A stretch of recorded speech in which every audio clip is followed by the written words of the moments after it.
violence or no other kind of violence. Get away! I could be at work, at school, in my car, I can still get shot by the police, but I can get shot anywhere. So it is what it is.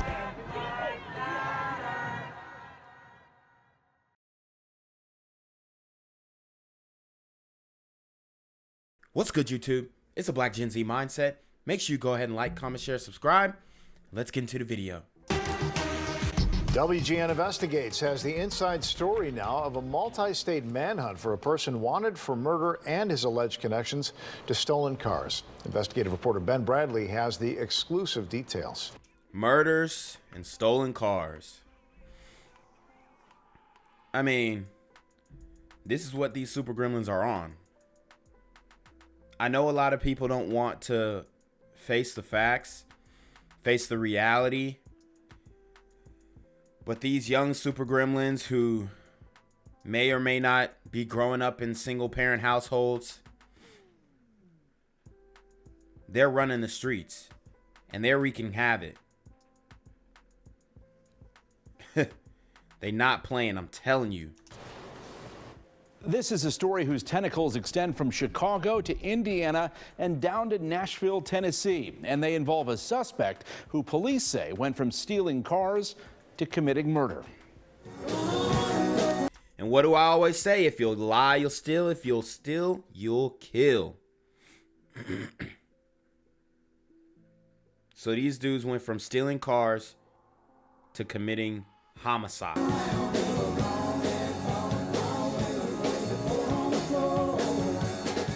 20 minutes from the sights and sounds that made Nashville famous, police in the Music City found this murder suspect. Okay, strong indicator of demon time. For one, the lumps on his forehead. Two, the face tattoo. Face tattoo. From the second city, hiding in the attic of a home. Investigators say they found 19-year-old Dion Evans with an orchestra's worth of incriminating evidence, including 3 guns, 2,000 rounds of ammunition, 22 credit cards, a money counter, and $3,000 in cash. The Great Lakes Fugitive Task Force tracked Evans to Nashville, where Deputy U.S. Marshals also found 354 vehicle key fobs. Woo! That's a lot of cars, Jack. That's a lot of cars. A lot of cars to Jack, man. He got Beamers, Jeeps, Rams, Dodge. This man got a dealership on him. In his possession. So these are the recovered vehicles that we have once we recover them from the street as stolen vehicles. In November, WGN Investigates showed you how thieves were able to steal cars without having access to the owner's keys. Uses an unknown object to break into the Jeep. Had no keys inside, they are able to start it and take off. Law enforcement sources say they can do it by reprogramming key fobs like the ones found in Evans' possession. Damn. You can't blame it on education, because that's smart. They thinking next level now.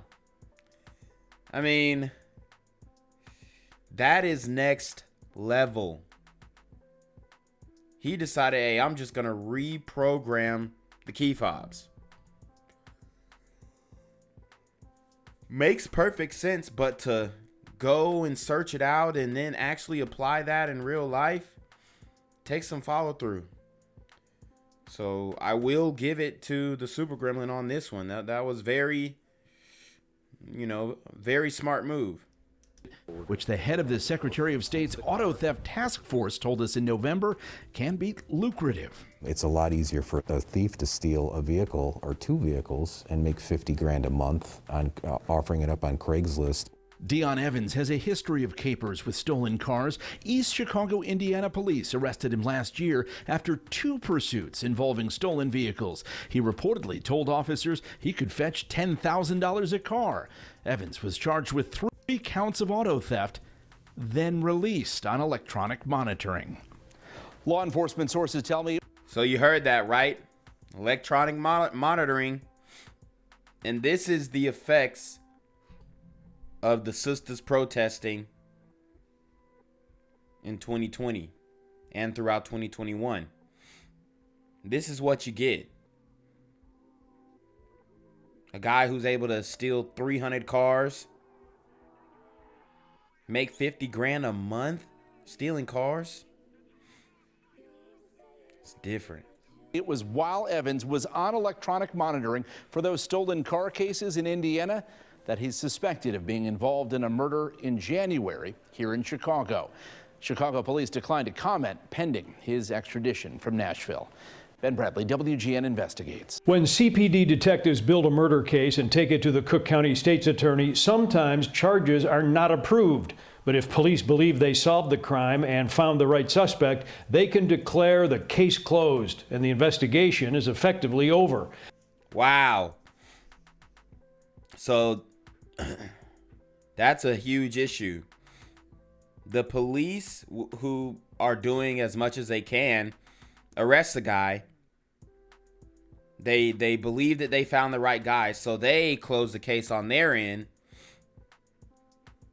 But the prosecutors refuse to file charges. This is what we're dealing with in Chicago. These liberal prosecutors who are just letting these super gremlins go. That happened more than 100 times last year, leaving families of victims without answers. I can't describe what I felt. I just know I felt a lot of pain. The loss still ripples through this family. Their beloved daughter and sister, Tiara Taylor, was shot and killed July 2020. No one has been charged in her death. You already lost your daughter, and now it's heartbreaking that you can't get any justice. This is police body camera footage of the night. Well, sis, isn't this what you guys asked for? Bail reform? Stop locking the kings up? And this is what it got you. You want programs for these guys. Well, this is your program. Catch and release. Taylor died, obtained by the I-Team through a Freedom of Information Act request. No! No! No, man! In the video, you can see her husband, Gerard Wallace. I can't live without her, man! Wallace telling responding officers that the couple had an argument and fought over a gun. So tell me what happened. You guys got into it? We got into it. Okay. And she put a gun on me. Okay. And we wrestled over the gun went off. Officers on scene took Wallace into custody. Wallace told authorities Taylor shot herself, but the medical examiner said that was not likely. This man out here acting a fool, screaming, lying his behind off. Lying. Look at this show that this man put on. He put on a show. No, man! In the video, you can see her husband, Gerard Wallace. I can't live without her, man! Wallace telling responding officers that the couple had an argument and fought over a gun. So tell me what happened. You guys got into it? We got into it. Okay. And she put a gun on me. Okay. And we wrestled over the gun went off. Officers on scene took Wallace into custody. Wallace told authorities Taylor shot herself, but the medical examiner said that was not likely and nearly impossible. Detectives wrote he was the only person capable of causing the gunshot wound sustained by the victim. Prosecutors with the Cook County State's Attorney's Office rejected charges because they cannot defeat a future claim of self-defense. Wow.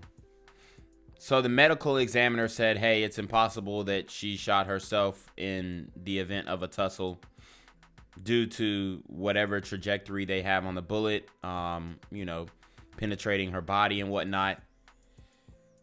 And the Cook County state attorneys or the Cook County prosecutors are basically saying that, hey, we believe the criminal. We believe him. We can't make charges because we can't tell if it was self-defense or not. So all you have to do in Chicago if you kill somebody is claim self-defense and they're not going to prosecute you. That's basically what they're saying. By Wallace, nor his claims that Taylor was the aggressor. According to the police reports, prosecutors believed Wallace was lying about how the victim was shot and where the gun was at the time of the shooting, but still rejected charges. Gerard Wallace would not do an interview for this report, telling the I-Team that she pulled the gun. He would be in jail if he had done something wrong, and that he doesn't like talking about the situation. This is really hard. This is hard for my family. I pray that I get justice. I pray somebody answer for this. And I pray somebody protects them, because this dude might spin the block if they make too much noise. I'm just saying. Police call this case exceptionally cleared because of a bar to prosecute. That means police and prosecutors believe they've fully investigated the case and identified the right suspect. But prosecutors don't think the case will ultimately hold up in court. Data obtained by the I-Team shows 135 Chicago homicides cleared this way in 2021. Wow. And I think Chicago averages about 1,000 homicides, so that's like over 10% of the homicides are being cleared in this way. And this is how they're going to pad the stats on solving homicide cases. They use these types of loopholes to pad the stats so it doesn't look as bad as last year. That is 34% of the homicides that CPD marked as solved last year. Cases closed, no charges. The people who survived the homicide, the parents, the wives, the children, friends, are just devastated when in their mind the state hasn't acted responsibly to solve the crime. Charles Welford studies homicide investigations across the country. He tells the I-Team the way Chicago closes cases is unusual. Most agencies, in my experience, do not use what you're calling bar to prosecute as an exceptional clearance category. Chicago police officials would not do an interview for this report, telling the I-Team they use the FBI standard for defining exceptionally cleared cases when they encountered a circumstance outside the control of law enforcement that prohibits the agency from arresting, charging, and prosecuting the offender. The Cook County State's Attorney's Office also would not do an interview for this report, instead writing in a statement that they extensively reviewed the Taylor case and determined that the evidence didn't meet their burden of proof for murder charges. They add that they look at each case on its own merit and file charges when it's appropriate to do so. They say they approve charges in nearly 90% of adult felony cases in 2021. I just feel like they're not doing their jobs. They let it go as if she didn't matter, and she matters to us. She matters to her son, and she didn't deserve to die. Woo, man. Black women are just... Some women are just getting taken out, bro. They're just getting obliterated off of the face of the earth by these super gremlins on Demon Time. That something like this will happen. Now, as more than a year and a half has passed without answers, the victim's mother says she's disappointed police or prosecutors didn't do more in this investigation. Whoa, the police did their jobs. If the police were the prosecutors, that boy would have been, he would have got 25 to life. Because they didn't even believe him. They spoke to the medical examiners. They was like, okay, yeah, this super gremlin lying. He's a liar. Okay, but the prosecutors, on the other hand, they going with what he said. So you can't blame the police because they're just enforcing the law. They're upholding the law. They can only go as far as arresting this dude. They have no control after that. The system doesn't work. It doesn't work for everyone. It's heartbreaking knowing that I will never get any justice for her. While last year's 400 homicide cases is the most that CPD has cleared in 19 years, in fewer than half of those cases, someone is actually facing charges, with 34% cleared by bar to prosecution and 17% of cleared cases linked to suspects who are dead. I'm here on the corner of MLK and Frederick Douglass, where a shooting just took place. And as you can see, it's a pretty rough area. So I'm basically risking my life reporting on this madness. So make sure you do me a favor and hit the subscribe button like the video. Hell, share the video. And make sure you go ahead and leave a comment down in the comments section to continue the discussion on how we can find solutions to all this son violence in the streets. I'm Quavius Jackson, here live, reporting from Atlanta, Georgia, BGZM News 17. Police are back here Chicago police are back here at the hospital. Tanya and Terrell, we're learning this morning that the girl was celebrating her 12th birthday yesterday when she was shot in the head. We talked to community activist Andrew Holmes this morning, who also tells us her family has been here at her bedside at the hospital for hours. You can't even have a birthday party in the community.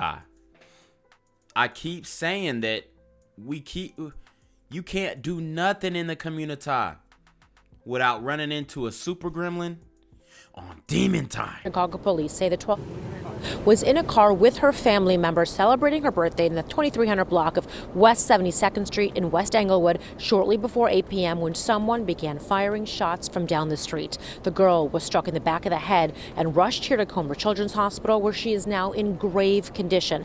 Wow. 12-year-old girl shot in the back of the head on her birthday. This really what we do in community? Is this what we on?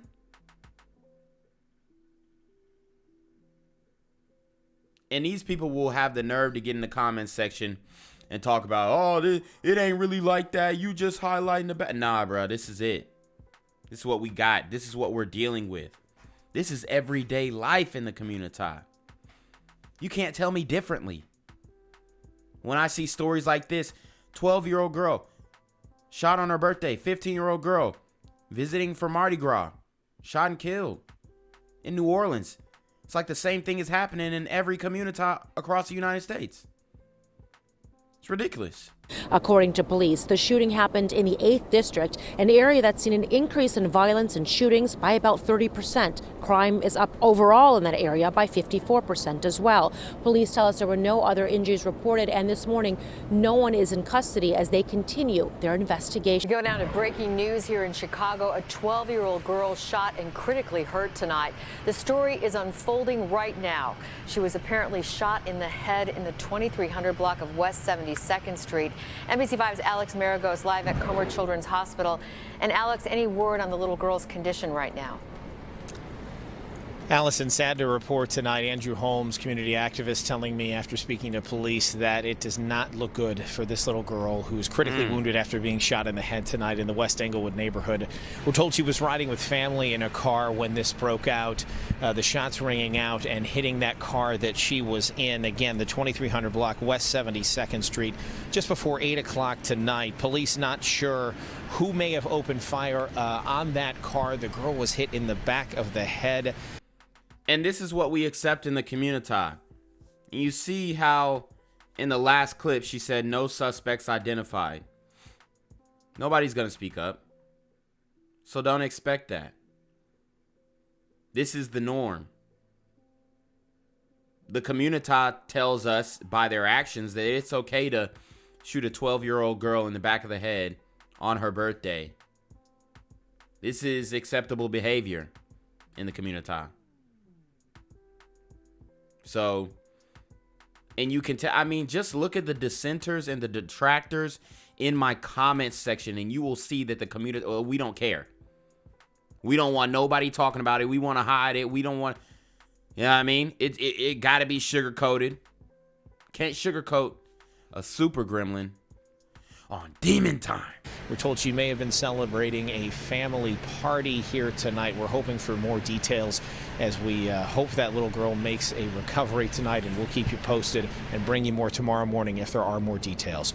Reporting live at Comer Children's Hospital, Alex Maragos, NBC5 News. It's a sad update. Everyone praying for that little girl. Thank you very much. We appreciate it, Alex. We're told Well, Rob and Judy, we're told the family of that 12-year-old girl will not leave her bedside, that they're praying that she can recover from her injuries, and that whoever did this will be held accountable. Pieces of police tape still remain in the West Englewood intersection where a 12-year-old girl was shot. It happened around 7:30 Tuesday evening. I was in my kitchen cooking, actually, and all I heard were gunshots, probably like 6, I believe. And it's usually a very calm neighborhood, so I didn't expect that at all. Chicago police say the girl was in a car with her family members in the 2300 block of 72nd Street when someone began firing shots down the street. She was struck in the back of her head and was rushed to Comer Children's Hospital, where she's in critical condition. And don't expect a suspect to be found. And even if they are found,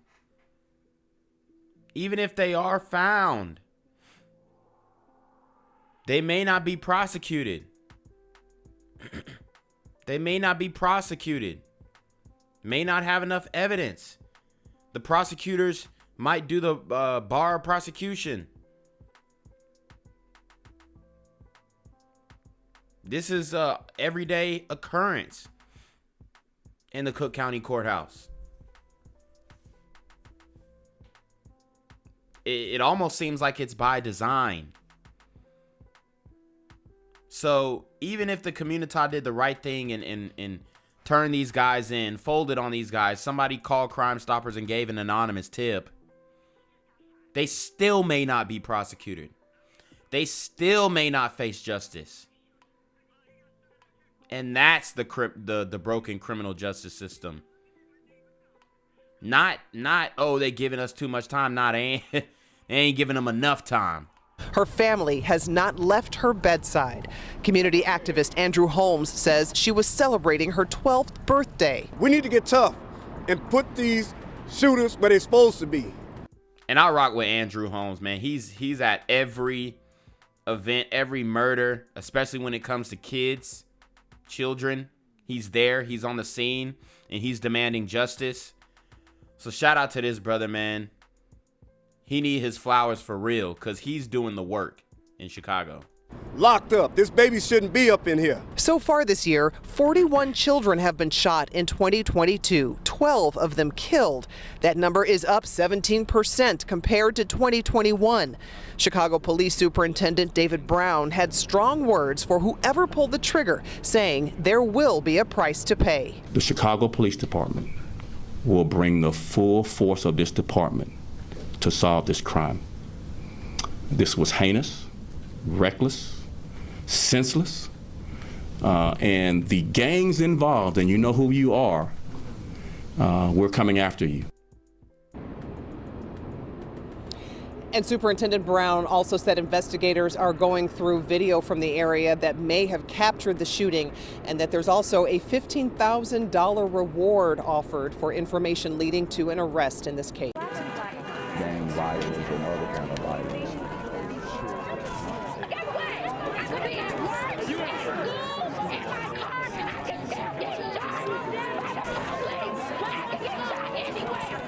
So it is what it is.